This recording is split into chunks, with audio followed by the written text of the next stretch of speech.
ils ont eu le message, ils m'ont dit « Putain, vous faites chier, on veut en découdre !» Et vous le savez, c'est pas notre conviction. Je crois qu'en premier lieu, avant d'en découdre, il faut déjà montrer que ça va pas. Et je vous remercie, avec Christophe, d'avoir répondu si vite présent aujourd'hui, parce que je crois que c'est un mouvement national. On l'a écrit à midi, vous avez vu les infos, on se gargarise d'annonces, on se gargarise de nous dire qu'on met 600 millions d'euros pour encore une fois mettre le consommateur en disant ces paysans ils touchent. On touche quoi? On touche des aides de compensation, c'est ça la vérité.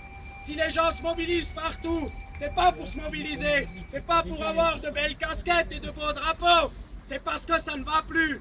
On demande rien d'autre que de vivre de notre métier, de pouvoir avoir un prix à 310 € les 1000, quand les coûts de production sont entre 315 et 330, chacun fait le calcul. Tous les mois il manque, tous les mois les gens ne savent plus comment faire face. Et on est en face de murs d'administration qui nous disent il faut qu'on, il y a qu'à, c'est le contexte, c'est la mondialisation. Moi aussi je peux dire il faut qu'on, il y a qu'à. Mon banquier, lui, à la fin du mois, il dit écoute, fais quelque chose, ça va plus passer. C'est ce message-là qu'on est là en train de faire passer. Alors on sait, il y a la distribution, mais on sait aussi, nous, c'est un peu facile de certains de dire il y a un méchant loup et il y a des agneaux de l'autre côté. Non, on a tous une part de responsabilité, même nous, même dans nos outils. Nos grands-parents ont fondé des coopératives qu'on a laissées s'agrandir, qu'on a laissé filer, dont on ne sait même plus où est la valorisation du produit, dont on ne sait même plus quel est le premier but, celui de faire en sorte que nos produits soient rémunérés au meilleur prix. Je crois que ça aussi, il faut le dire, c'est à chacun d'avoir une prise de conscience. Que dire de ces transformateurs? Ils nous prennent pour quoi? Des cow-boys? On n'est pas des cow-boys pour aller au Leclerc, on n'est pas des cow-boys pour faire leur boulot que les commerciaux n'arrivent pas à faire. S'ils avaient une once d'intelligence, ils réagiraient aussi ensemble. Non, qu'est-ce qu'on doit lire? La famille Beignet, allez, en Belgique, des plus-values, on met ça de côté, et le fall toujours. Ah, on est en train de faire de la médiation. Mais punaise, depuis le 17 juin, ils discutent. À un moment donné, la pression doit être partout. Alors oui, je le redis, elle peut se faire de différentes manières. Elle peut se faire violemment. Ça fait du bien de gueuler, de décharger sa haine contre un endroit. Ça fait du bien, mais ça ne règle rien du tout. Ce soir, quand vous rentrerez, on n'aura pas plus demain. Mais à un moment donné, le consommateur, qui plus est en Alsace, qui a encore un pouvoir d'achat, il doit savoir que derrière ce paysage, cette nourriture qu'il va chercher, eh ben, il y a des gens qui travaillent, il y a des gens qui veulent un prix. Moi, je connais personne le matin qui prend son baluchon pour aller de l'autre côté, qui va travailler sans savoir ce qu'il a à la fin du mois. Ce message, il doit l'entendre. On est là aujourd'hui, je dirais de manière digne, parce que ce n'est pas moi, ce n'est pas Christophe qui va vous dire « Demain, on va faire une autre manifestation ». Non, parce qu'on est dans un secteur où on est de moins en moins nombreux, où on a de plus en plus de travail, où on a la lassitude des discours sans cesse répétés. Donc c'est pas moi qui va vous dire que demain, il faut se remobiliser. Non, simplement, on passe le message. On passe le message que ça ne va pas, que ça ne peut pas durer. On passe le message que demain, il ne faudra pas venir pleurer s'il y a là une parcelle d'herbe qui est labourée, s'il y a là un souci. C'est tout simplement que l'herbe, c'est un ruminant qui le valorise. Peu importe où qu'on soit, l'herbe, on ne décrète pas de mettre de l'herbe. Que dire de cette administration qui voudrait nous l'imposer, la figer? On est des outils à vocation économique. On est des outils à gagner de l'argent. C'est ça qu'on demande. Et surtout, on ne peut pas aujourd'hui, face au consommateur, ne rien dire à ce consommateur qui est si exempt à nous donner des leçons de savoir-être, de bien-être, d'environnement. Quand lui, il va à l'hypermarché, il achète quoi? Il achète le prix. La preuve, 60% de lait importé en plus dans nos rayons. C'est pas forcément la faute du gars qui le vend. C'est la faute de celui aussi qui achète le premier prix sans regarder. C'est la faute de celui qui à un moment donné nous demande toujours d'en faire plus et qui d'un autre côté achète le lait de boutique qui viennent de nos concurrents. Moi je ne blâme pas mes collègues, ils ont raison de profiter de l'opportunité. Mais c'est pas juste parce qu'on n'est pas sur la même égalité, on n'est pas sur la même égalité de traitement. Vous savez, je crois qu'il y a un autre message. On parlait de l'aspect financier, mais il y a aussi un message moral. Parce que moi, je suis fier de ce que je fais. Je crois que nous sommes tous fiers de ce que nous faisons. Du champ de blé au champ de maïs, à la production de lait, de viande. On le fait parce qu'on aime le faire, parce qu'on est passionné. Preuve en est, dans ce petit département, on maintient des concours, on maintient des manifestations. C'est qu'on aime ce qu'on en fait, c'est ce qu'on arrive à se mobiliser. Moi, aujourd'hui, je vous remercie d'avoir su vous mobiliser. Alors, on a préparé des tracts, parce qu'il y a des voitures qui passent. Il faut les interpeller. Je demanderai à chacun de se positionner sur les différents axes pour pouvoir distribuer, pour pouvoir interpeller le consommateur qui a bien de la chance dans le Sungo. Je lui rappelle, nous sommes quand même très gentils. L'horaire est passé, ils sont tous rentrés tranquillement, ils circulent tranquillement, donc ils ne vont pas respecter quand ils vont aller prendre le barbecue ou se plonger dans la piscine. Ce soir, on a pris aussi les devants. On ne va pas vous dire qu'on a rendez-vous là-bas à la sous-préfecture en disant on va négocier. On les a appelés. On a appelé le directeur du Leclerc qui nous a écoutés et qui sera autour de la table à la sous-préfecture, ainsi que la directrice du Super U.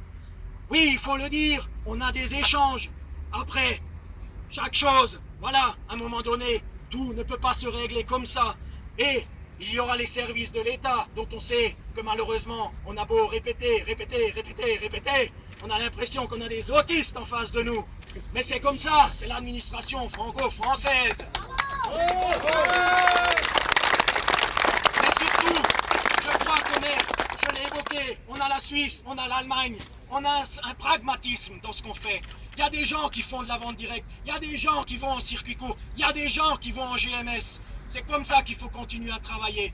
À chacun, chez lui, de faire le nécessaire. Maintenant, pour ceux qui réellement ont des difficultés, n'ayez pas honte d'en avoir. Ayez le courage, prenez le temps d'appeler votre voisin, d'appeler à la Chambre d'agriculture, d'appeler à la MSA pour essayer de trouver des solutions, même si on sait que ces solutions ne sont pas toutes faites, même si on sait que ces solutions prendront du temps pour être mises en place. Il faut le faire. Il n'y a pas de quoi rougir d'être dans une mauvaise passe. Je dis souvent, comme dirait Socrate, la chute n'est pas un échec, c'est ne pas se relever qui en est un. Je tiens à remercier aussi les acteurs autres que nous, agriculteurs, qui sont présents ce soir. Les militants de l'Alsace libre ou autonome, mais aussi les élus, Nicolas Yander, Chrysanthe, Camillo, qui régulièrement sont présents aussi. Ils sont aussi parfois démunis face à cette administration qui a tant de mal à se poser les bonnes questions, qui a tant de mal à se remettre en cause. Mais je crois qu'on n'est pas là pour refaire le monde. On va opérer une opération de tractage, je dirais, bon enfant. On va discuter entre nous. La délégation ira voir le sous-préfet, qui n'est pas le nôtre parce qu'il est en congé actuellement, mais celui de Tannes. Je ne vais pas m'étendre plus.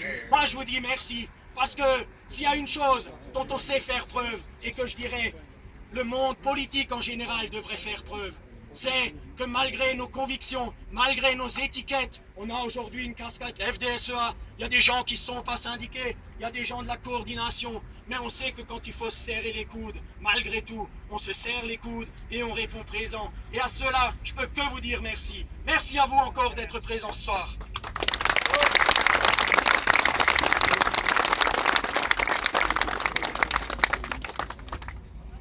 C'est toujours difficile de réagir après une telle intervention. Je crois que c'est difficile, mais moi je voudrais vous dire merci à tous d'être présents. L'idée a germé dimanche pour qu'on ne soit pas un peu les oubliés de tout ça. Il y a une distribution de rustines comme d'habitude, alors peut-être qu'on aura la nôtre, je sais pas, mais ça va pas suffire. Mais au moins on aura montré que dans l'Est, on fait le même métier que nos collègues de l'Ouest et on a les mêmes problèmes.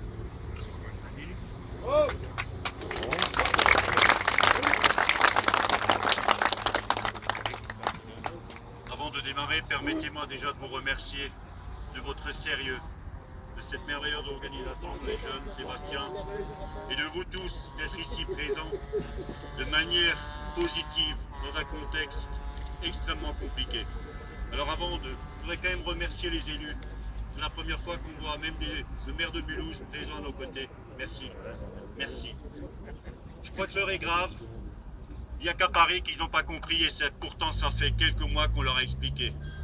On leur a expliqué qu'on allait dans le mur avec une agriculture à qui quotidiennement on charge de contraintes. Eh bien on y est aujourd'hui, on y est et tout le monde semble être surpris qu'aujourd'hui, tiens, qu'ont-ils donc ces éleveurs? Pourquoi ça ne marche pas? Eh bien il suffit de dire faut manger français et puis le français il va régler le problème à la place de nos élus. Quelle hypocrisie! Quelle hypocrisie!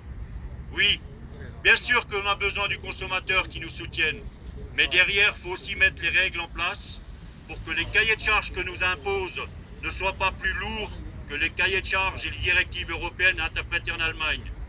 Nous, les agriculteurs français, nous ne sommes pas plus bêtes. Nous sommes certainement, et ça a été démontré à plusieurs reprises, tout aussi doués et aussi compétitifs que nos confrères allemands. La seule chose, c'est que derrière nos outils de transformation et notre commercialisation, d'autres s'en emparent. Et ce qui est grave, c'est que quotidiennement, nos parlementaires, derrière, avec notre administration, créent de la surenchère. Comment voulez-vous rester compétitif? Quelques exemples tout bêtes. Rappelez-vous, il y a quelques mois en arrière, on avait tiré une sonnette d'alarme par rapport globalement au RHD, donc tout ce qui est restauration collective. 67 milliards de chiffre d'affaires au niveau national, entre les restaurants et toutes nos cantines. On avait dit à l'époque, il y a quelques mois, c'est quand même pas normal que 80% du poulet n'est plus français.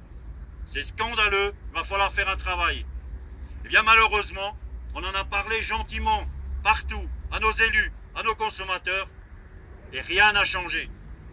Au contraire, quand on se base sur des seuils, par exemple, d'installation classée, eh bien en réalité, on continue à charger la barque, on continue à imposer des études, on continue à imposer des coûts. Oui, tout ça doit cesser. Il faut qu'on change de système. Il faut qu'on redonne un peu de bon sens, un peu de pragmatisme. Et je crois que les paysans, il faut qu'ils se fassent entendre encore plus souvent. Et ce qui s'est passé aujourd'hui dans l'Ouest n'est que le début de toute une stratégie syndicale. Il faut qu'on continue parce que tout l'été, on va continuer. Et ce qui a été comme forme de test à Caen, croyez-moi, ça se préparera pour Paris. Il faudrait qu'on affame ces technocrates parisiens pour qu'ils comprennent. Ça ne passera que par là, parce que si ces gens ne comprennent pas, eh bien derrière, c'est nos territoires qui se videront. Eh bien la France, elle est connue pour ses merveilleux territoires, parce que nos agriculteurs font un merveilleux travail. Et donc, nous voulons continuer à faire ce merveilleux travail, et cela, on le fera avec le soutien des consommateurs, et bien sûr avec le soutien des élus qui comprennent ce genre de débat. Il faut qu'on avance, et c'est pour cela, c'est que le début. Et croyez-moi, j'aimerais de ce côté-là, et Sébastien l'a dit, insister là-dessus. Il y a un certain nombre de confrères qui ont des difficultés supérieures. Et les aléas climatiques, Dame Nature, ne nous aident pas non plus cette année. C'est la chose qu'il ne fallait surtout pas avoir en plus. Eh bien moi je considère qu'il faut vraiment tout faire pour emmener tous nos copains, même ceux qui ne sont pas là. Il faut de ce côté-là, ceux qui ont des difficultés, essayer de parler avec eux, nous faire remonter, c'est important. Parce qu'il nous faut l'ensemble des soldats pour continuer ce combat-là. Il ne faut pas qu'on en laisse sur le trottoir. C'est ça aussi, le syndicalisme. Et c'est ça, le paysan qui a toujours su être solidaire à tous les niveaux et surtout quand c'est compliqué. C'est pour cela, merci à vous tous.